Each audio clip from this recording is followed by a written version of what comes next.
Sir, Siddaganga ಮಠಕ್ಕೆ KDB-ಯಿಂದ 70 lakh bill ಕೊಡ್ತಾರೆ, ನೀರು ಬಳಸಿದ್ದೀರಿ ಅಂತ. ಒಂದನಿ ಬಳಸಿಲ್ಲ ಅಂತ ಸ್ವಾಮೀಜಿಯವರು ಹೇಳ್ತಾ ಇದ್ದಾರೆ ಸರ್.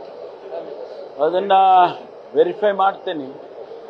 ನಾನು ವಾಪಸ್ ಹೋದ್ಮೇಲೆ ಯಾರು ಜಿಲ್ಲಾಡಳಿತ ಕೊಟ್ಟಿದ್ಯಾ ಅಥವಾ KDB-ನವ್ರು ಕೊಟ್ಟಿದ್ದಾರ ವೆರಿಫೈ ಮಾಡಿ ಅದಕ್ಕೇನು ಕ್ರಮ ತಗೋಬೇಕೋ ತಗೊಳ್ತೀನಿ. ಸ್ವಾಮೀಜಿ ಆ ರೀತಿ ಹೇಳಿದರೆ ಅವರು ಸರಿಯಾಗಿ ಹೇಳಿರ್ತಾರೆ.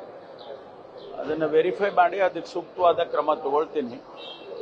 ಈ ಮಧ್ಯೆ ನಿನ್ನೆ ದಿವಸ ಕೇಂದ್ರದ ಗೃಹ ಸಚಿವರು ಸನ್ಮಾನ್ಯ ಅಮಿತ್ ಶಾ ಅವರು ರಾಜ್ಯಸಭೆಯಲ್ಲಿ ಮಾತನಾಡ್ತಕ್ಕಂಥ ಸಂದರ್ಭದಲ್ಲಿ ಅಂಬೇಡ್ಕರ್ ಅವರ ಬಗ್ಗೆ ಬಹಳ ಅವಹೇಳನಕಾರಿಯಾದ ಮಾತುಗಳನ್ನು ಆಡಿದ್ದಾರೆ.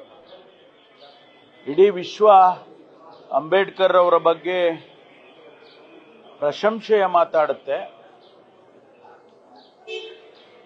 ಪ್ರಪಂಚದಲ್ಲಿ ಅತಿ ದೊಡ್ಡ ಪ್ರಜಾಪ್ರಭುತ್ವಕ್ಕೆ ಒಂದು ಸಂವಿಧಾನವನ್ನು ಕೊಡೋದರ ಮೂಲಕ ಇಡೀ ಭಾರತವನ್ನು ಒಗ್ಗೂಡಿಸಿ ಅದರ ಸಮಸ್ಯೆಗಳಿಗೆ ಉತ್ತರಗಳನ್ನು ಕೊಟ್ಟಿರ್ತಕ್ಕಂಥ ಬಾಬಾ ಸಾಹೇಬ್ ಅಂಬೇಡ್ಕರ್ ಅವರ ಬಗ್ಗೆ ಅವರು ಬಹಳ ಲಘುವಾಗಿ ಮಾತನಾಡಿದ್ದಾರೆ. ಮೊದಲನೇದಾಗಿ ಅವರು ಕ್ಷಮೆ ಕೇಳಬೇಕು. ಎರಡನೇದು, ಬಾಬಾ ಸಾಹೇಬ್ ಅಂಬೇಡ್ಕರ್ ಅವರ ಬಗ್ಗೆ ಇನ್ನೂ ಹೆಚ್ಚಿನ ರೀತಿಯಲ್ಲಿ ಅವರು ತಿಳ್ಕೊಂಡ್ರೆ ಒಬ್ಬ ಗೃಹ ಸಚಿವನಾಗಿ ಕಾನೂನು ರಕ್ಷಣೆ ಮಾಡ್ತಕ್ಕಂಥ ವ್ಯಕ್ತಿಯಾಗಿ ಅವರಿಗೂ ಕೂಡ ಅನುಕೂಲ ಆಗುತ್ತೆ, ಈ ದೇಶಕ್ಕೂ ಅನುಕೂಲ ಆಗುತ್ತೆ. ನಾನು ಇದನ್ನ ಬಹಳ ಒಂದು ರೀತಿಯಲ್ಲಿ ಅವರ ಹೇಳಿಕೆಯನ್ನು ಕಂಡೆಮ್ ಮಾಡೋದರ ಜೊತೆಗೆ ಅವರಿಗೆ ಮುಂದಿನ ದಿನಗಳಲ್ಲಾದರೂ ಸರಿಯಾಗಿ ನಡ್ಕೊಳ್ಳಿ ಹಾಗೆ ಅಂತೇಳಿ ನಾನು ಹೇಳೋದಕ್ಕೆ ಬಯಸ್ತೇನೆ. ಈಗ ಅಮಿತ್ ಶಾ ಅವರು ಕೊಟ್ಟಂತ ಹೇಳಿದ್ದೇನೆ, ಇಡೀ ಬಿಜೆಪಿ ಮತ್ತು ಪ್ರಧಾನಿಯವರು ಸೇರಿ ಎಲ್ಲ ನಾಯಕರು ಅದನ್ನ ಸಮರ್ಥನೆ ಮಾಡ್ಕೊಳ್ತಾರೆ. ಕಾಂಗ್ರೆಸ್ನಿಂದಲೇ ಅಂಬೇಡ್ಕರ್ ಅನ್ಯಾಯ ಆಯಿತು ಹೊರತು ಬಿಜೆಪಿಯಿಂದ ಅಲ್ಲ. ಇಲ್ಲ, ನ್ಯಾಯದ ಪ್ರಶ್ನೆ ಅಲ್ಲ, ಇದು ವ್ಯಕ್ತಿತ್ವದ ಪ್ರಶ್ನೆ. ಅನೇಕ ಘಟನೆಗಳು ನಡೆದೋಗಿರ್ಬೋದು. ಬಾಬಾ ಸಾಹೇಬ್ ಅಂಬೇಡ್ಕರ್ ಅವರು ಗಾಂಧೀಜಿಯವರ ಜೊತೆಯಲ್ಲೂ ಕೂಡ ಅನೇಕ ಭಿನ್ನಾಭಿಪ್ರಾಯಗಳನ್ನು ಇಟ್ಕೊಂಡಿದ್ರು. ಆದರೆ ಅದು ಒಂದು ಕಡೆ. ಆದರೆ ಬಾಬಾ ಸಾಹೇಬ್ ಅಂಬೇಡ್ಕರ್ ಅವರ ವ್ಯಕ್ತಿತ್ವದ ಬಗ್ಗೆ ಅವರು ಮಾತನಾಡಿದ್ದಾರೆ. ಅದು ಬಹಳ ನಮಗೆಲ್ಲ ನೋವನ್ನು ಉಂಟು ಮಾಡ್ತಕ್ಕಂಥದ್ದು. ಇಲ್ಲಿ ಕಾಂಗ್ರೆಸ್ಸು ಬಿಜೆಪಿ ಮತ್ತೊಂದು ಪ್ರಶ್ನೆ ಅಲ್ಲ.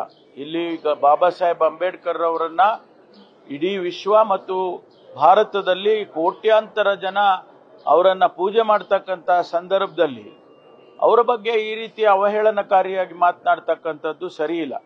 ಅವರು ದೇವರೇ ಪ್ರತ್ಯಕ್ಷ ಆಗ್ತಾ ಇದ್ರು, ನೀವು ದೇವರನ್ನ ಅಷ್ಟೊಂದು ಸಾರಿ ಹೇಳಿದ್ರೆ ಅಂತ ಅಂದ್ರೆ, ಅಂಬೇಡ್ಕರ್ ದೇವರೇ ನಮಗೆ. ನಾವು ಅವರನ್ನ ಪೂಜೆ ಮಾಡ್ತಕ್ಕಂಥ ಪೂಜ್ಯ ಭಾವನೆಯಿಂದ ನೋಡ್ತಕ್ಕಂಥ ಜನ ಕೋಟ್ಯಾಂತರ ಜನ ಈ ಇಡೀ ಪ್ರಪಂಚದಲ್ಲಿದ್ದಾರೆ. ಈ ಬರೀ ಭಾರತದಲ್ಲಲ್ಲ, ಇವತ್ತು ಅಮೆರಿಕಾದಲ್ಲಿ ಹೋಗಿ ಅಂಬೇಡ್ಕರ್ ಸ್ಟ್ಯಾಚ್ಯೂಗಳನ್ನಿಟ್ಟಿದ್ದಾರೆ. UK-ನಲ್ಲಿ ಹೋಗಿ ಅಂಬೇಡ್ಕರ್ದು ಸ್ಟ್ಯಾಚ್ಯೂಗಳಿಟ್ಟಿದ್ದಾರೆ. ಅದಕ್ಕೆ ಕೊಲಂಬಿಯಾ ವಿಶ್ವವಿದ್ಯಾನಿಲಯದಲ್ಲಿ ಅವರು ವ್ಯಾಸಂಗ ಮಾಡಿದಂಥ ವಿಶ್ವವಿದ್ಯಾನಿಲಯದಲ್ಲಿ ಒಂದು ಚೇರ್, ಅಂಬೇಡ್ಕರ್ ಚೇರ್ ಅಂತ ಇಟ್ಟಿದ್ದಾರೆ. ಅವರಿಗಿರ್ತಕ್ಕಂಥ ಗೌರವನೇ ಬೇರೆ. ಅದನ್ನ ಇವರು ಬಹಳ ಲಘುವಾಗಿ ಮಾತನಾಡ್ತಕ್ಕಂಥದ್ದು ಸರಿ ಇಲ್ಲ. I condemn this. ಒಬ್ಬರು ಶಾಸಕರು ದಾವಣಗೆರೆ ಜಿಲ್ಲಾ ಉಸ್ತುವಾರಿ ಲೆಟರ್ ಬರೆದಿದ್ದಾರೆ. ಸಚಿವ ಮಲ್ಲಿಕಾರ್ಜುನ್ ವಿರುದ್ಧ ಅಸಮಾಧಾನ ವ್ಯಕ್ತಪಡಿಸಿದ್ದಾರೆ. ಗೊತ್ತಿಲ್ಲ ನನಗೆ ಅದ್ರ ಬಗ್ಗೆ ಮುಖ್ಯಮಂತ್ರಿಗಳ ಗಮನ ಹರಿಸ್ತಾರೆ. ನನಗೆ ಅದ್ರ ಬಗ್ಗೆ ಯಾವುದೇ ಮಾಹಿತಿ ಇಲ್ಲ. ಅದರ ಜೊತೆಗೆ ನಾನೇನು ಬದಲಾಯಿಸೋನು ಅಲ್ಲ. ಅದರಿಂದ ಮುಖ್ಯಮಂತ್ರಿಗಳೇ ಗಮನಿಸ್ತಾರೆ. ನ್ಯೂಸ್ ಫಸ್ಟ್, ನಿರ್ಭೀತಿಯಿಂದ ನಿಮ್ಮ ಪರವಾಗಿ.